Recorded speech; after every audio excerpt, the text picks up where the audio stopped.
Assalamualaikum cikali, ada batu di atas seng, batu masing. Di mukbang kali ini saya mau cobain bakwan biring oloang yang tidak jauh dari Pak Rasangan tapi dekat di hati.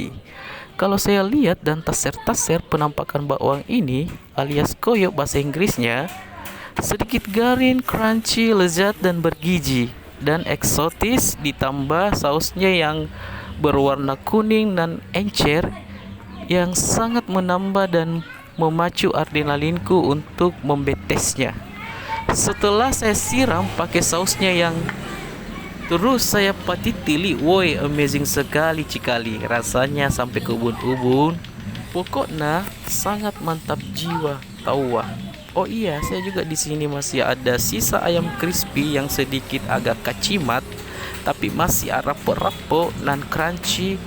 And saya padukan dengan bakwan biring oluang ini yang tadi saya pergi beli, yang penuh perjuangan karena saya berjalan kaki sekitar 1 menit.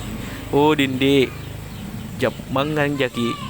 Oke, begini mi dulu nah vlogku guys nah. Jangan lupa like, comment, subscribe, and selamat ki semua. Makasih. Saskia Gotik temannya Aura Kasih. Sekian dan terima kasih. Bye bye.